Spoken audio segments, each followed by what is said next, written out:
En el video de hoy vamos a hablar o a continuar hablando sobre la nutrición en organismos pluricelulares. En el video anterior hicimos una introducción al tema y hoy vamos a hablar en esta segunda parte sobre la nutrición en las plantas. Antes que nada, quería repasar los distintos tipos de plantas que existen. Tenemos lo que son las plantas talofitas, en las cuales las plantas talofitas pueden ser las algas verdes o rojas, en donde no se encuentran diferenciadas las células, sino que trabajan en un conjunto en donde los nutrientes los obtienen a través de la membrana celular. Después tenemos las briofitas, que son los musgos que podemos encontrar, por ejemplo, en las rocas, en las cuales tienen una forma de absorber nutrientes a través de lo que vamos a ver que pueden ser similares a las raíces de los carmofitos.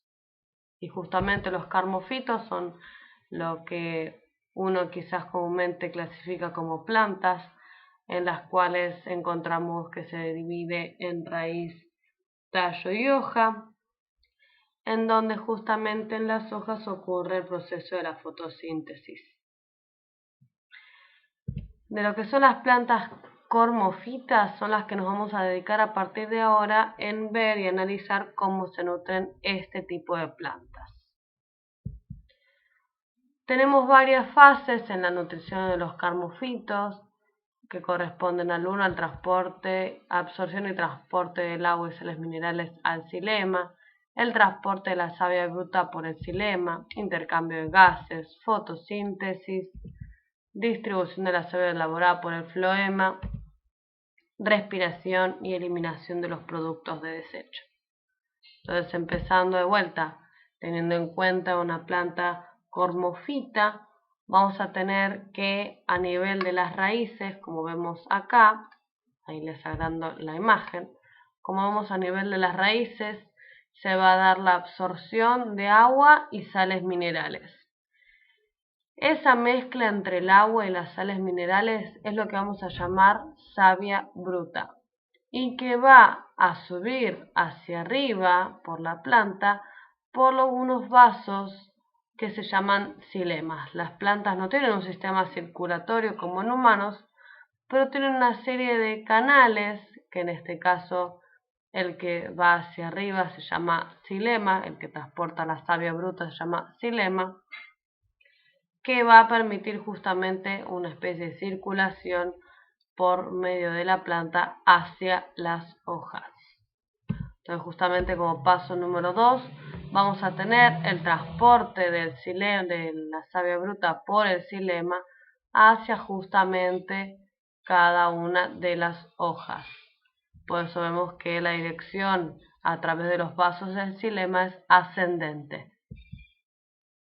Después, como paso número 3, vamos a tener lo que es la transpiración o la parte de intercambio de gases, en los cuales va a permitir el ingreso de dióxido de carbono y la evaporación de agua y oxígeno. Justamente el ingreso del dióxido de carbono va a permitir que ocurra en el paso 4 lo que es la fotosíntesis, en el cual es el proceso en donde la planta va a fabricar la savia elaborada a partir de la savia bruta, en donde para eso necesita la energía solar. El proceso de la fotosíntesis lo vamos a ver bien a lo que es al final de la materia, pero para ver lo que tienen que saber es que a partir de la savia bruta, después de que ocurre la fotosíntesis, se forma la savia elaborada, que está justamente formada por hidratos de carbono, que va a ser el alimento de la planta. Por eso, si recuerdan, dijimos que las plantas son un ejemplo de organismos autótrofos, es decir, que fabrican su propio alimento. Y esto ocurre gracias a la fotosíntesis. Después, en el 5, tenemos la distribución de la savia elaborada hacia el resto de la planta. Es decir, nosotros en el paso 4 producimos el alimento, que es los hidratos de carbono, formando lo que es la savia elaborada, pero ahora la idea sería transportar la savia elaborada hacia el resto de la planta para que pueda utilizarla y así adquirir energía. Este transporte de la savia elaborada va a ocurrir por medio de otro canal que se va a denominar floema. Por último, esos hidratos de carbono que van a ser transportados a cada una de las células de la planta van a permitir que ocurra la respiración, que es lo que me va a permitir que se genere energía y que uno de los productos de la respiración es justamente el dióxido de carbono, que también va a liberar la planta y que va a ser, junto con el oxígeno, otro de los productos de desecho de la planta. Entonces, repasando los pasos, la absorción ocurre a nivel de la raíz, a nivel de los pelos absorbentes, que son los que vemos en esta imagen que está acá,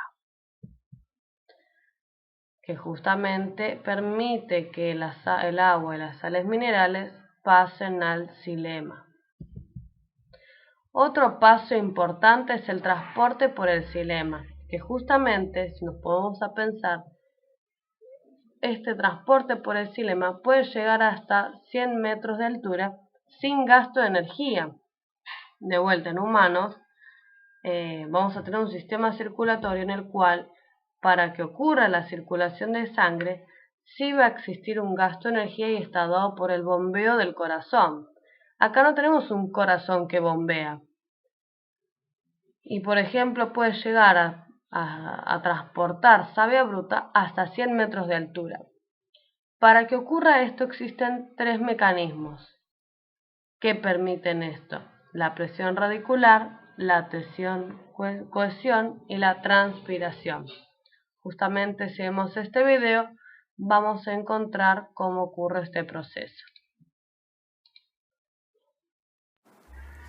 Para que los árboles puedan llevar a cabo la fotosíntesis y así puedan mantener su salud en general, el agua y los nutrientes necesitan moverse por todo el árbol, incluso contra la gravedad.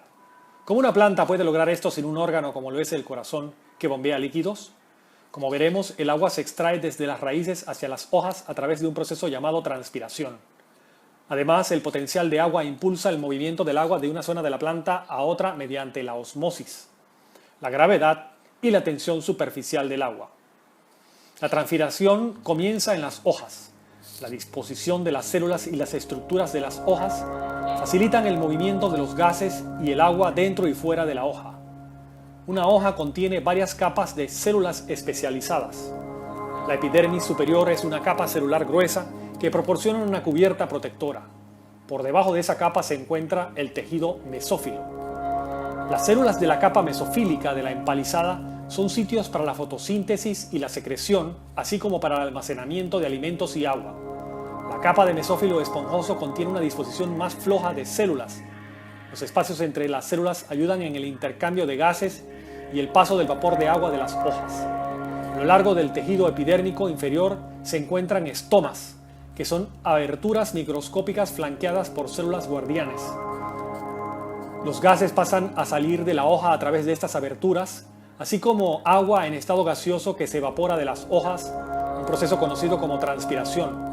La capa esponjosa de mesófilos contiene disposiciones de tejido vascular que consiste en xilema y floema que se especializan para el transporte de agua y nutrientes a través de la planta.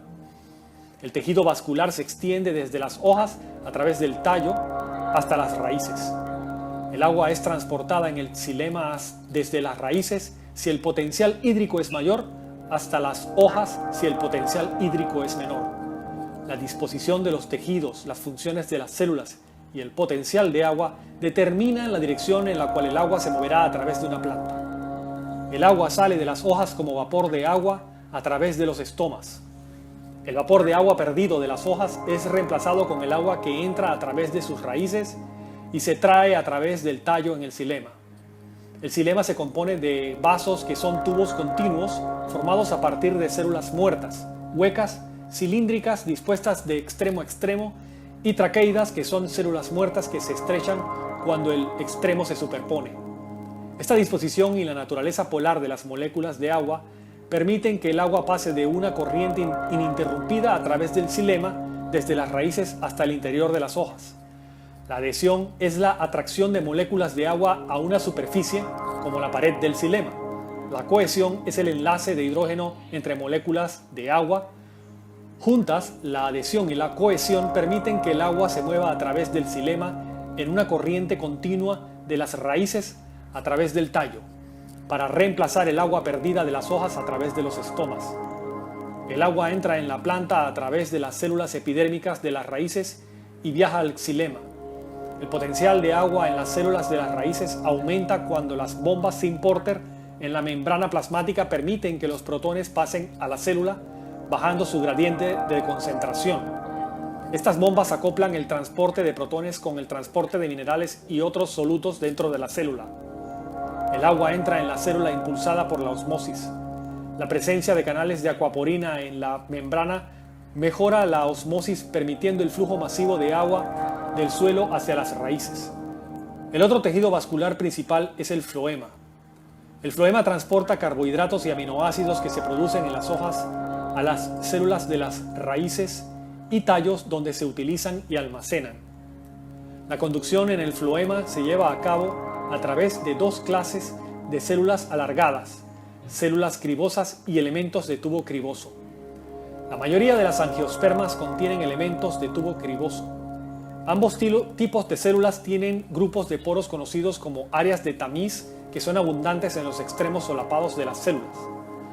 Estas estructuras ayudan en el movimiento de los carbohidratos, como la sacarosa, que se fabrican en las hojas y se llevan en el floema a través de la planta, un proceso llamado translocación. La presión de turgencia aumenta en los elementos de tubo criboso a medida que la sacarosa de las células circundantes es llevada al floema a través del transporte activo. El agua entra entonces en el floema del xilema por osmosis, que impulsa el transporte de carbohidratos en el floema. El movimiento del agua en los vasos es una dirección, mientras que el transporte de los elementos de tubo criboso puede ir en ambas direcciones. El potencial hídrico es un factor importante tanto en el transporte del xilema como del floema, pero solo el transporte del floema utiliza transporte activo y pasivo. Nuestro corazón bombea sangre a través de nuestros cuerpos para proporcionar nutrientes y agua a nuestras células. Las plantas vasculares pueden lograr esta misma proeza sin un corazón, usando transpiración, potencial de agua y translocación para mover agua, nutrientes y minerales a todas las células de la planta. Bueno, ya justamente ahí tenemos todos los mecanismos que permiten este transporte. Para repasar un poco, la presión radicular es la entrada de agua que produce la presión hidrostática que empuja el líquido hacia arriba, es lo que permite que el líquido suba. Pero por sí solo no es suficiente para explicar el ascenso en árboles de gran altura. Para eso también tenemos otros mecanismos como la tensión-cohesión, que es la tensión superficial que impide que se rompa la columna de líquido. Esto y que las moléculas de agua sean polares es lo que permite la tensión-cohesión, que justamente también influye en la capilaridad de producirse la adhesión a las paredes del tubo de xilema. Y la transpiración es la transpiración en las hojas que provoca una fuerza de succión, como cuando uno succiona por medio de un sorbete, que produce la aspiración de la columna de líquido. Otra cosa importante, como dijimos en un principio, es el intercambio de gases como el dióxido de carbono y el oxígeno que ocurre a nivel de los estomas, que como dice en la diapositiva, el estoma está formado por un ostiolo y dos células oclusivas, que son lo que vemos acá. Acá vemos un recorte de un estoma y que son abundantes en el envés de la hoja. La apertura y el cierre de los estomas depende de la intensidad de la luminosidad y de la temperatura. A mayor temperatura, mayor transpiración, y esto permite una mayor absorción de agua por succión. Otro lugar donde ocurre el intercambio de gases es a nivel de las lenticelas, que son protuberancias que encontramos en troncos y troncos y ramas de plantas leñosas, como los árboles, que se ven a simple vista. O sea, nosotros a simple vista no vemos estos estomas, lo vemos recién en un corte microscópico. Pero las lenticelas sí las podemos ver a simple vista y se utilizan para el intercambio de gases en sustitución de los estomas en las epidermis ya desaparecidas. Por último, la excreción en plantas está dada por medio de los gases que nombramos anteriormente, pero también puede haber liberación de sustancias olorosas, como por ejemplo las que encontramos en flores y frutos, que pueden llamar la atención o rechazar la atención de distintos animales. También tenemos la excreción de aceites esenciales, de látex, que es una mezcla de glúcidos, alcaloides y aceites que posee una función de tipo protectora, resinas, que son sustancias viscosas que defienden a la planta de ataque de insectos xilófagos, gases, como los que nombramos, y otros que son sustancias naturales orgánicas, como el etileno, que tiene una función hormonal. Bueno, y eso sería todo lo que tiene que ver con nutrición en plantas. Estaría bueno que lean las páginas del libro que van de la 29 a la 31 y que justamente respondan las páginas que contienen esas preguntas. Entonces, para la clase que viene en Zoom vamos a corregir la de la página 28 que nos había quedado pendiente y las preguntas que están en la página 29, 30 y 31. Bueno, nos vemos en la clase por Zoom.